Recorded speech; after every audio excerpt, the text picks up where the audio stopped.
Hebrews 10:25 is the command to believers to never give up meeting with other believers, and the context was in a local church. We're going to talk about that command on a later tape. But for this tape, I actually want to talk about the context of that verse.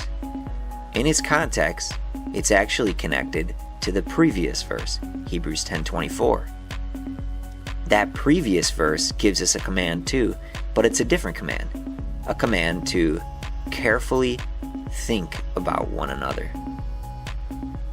Now, the connection between the two commands is super clear in the Greek, where, believe it or not, the meeting together command actually seems to be at the surface of the carefully think about one another command.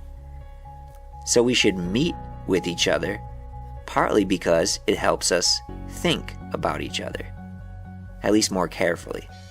And apparently that's big on God's heart for us. In Philippians 2:4, we get a similar picture of what a healthy church family looks like. Quote, "Not each person paying careful attention to the things related to themselves, but rather each person paying careful attention to the things related to the others, individually." Unquote.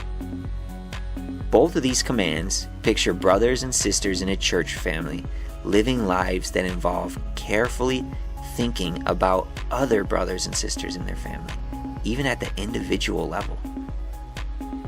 When's the last time you did this?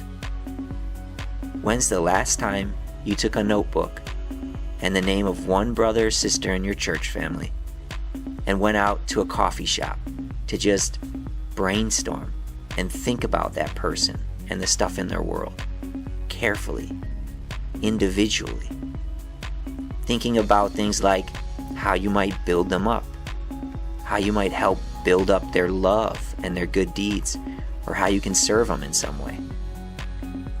If it's been a while, that's a problem.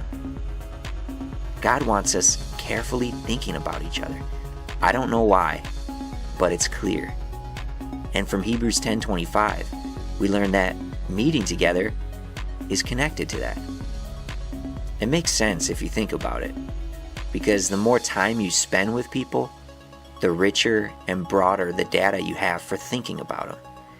And since people change over the years, you have to keep meeting with them to keep up. This whole thing actually mirrors one of the commands in 1 Timothy. Only there in 1 Timothy, it's our birth family and our birth relatives we're supposed to be carefully thinking about. So it turns out all healthy families think about one another carefully. Pretty cool, huh?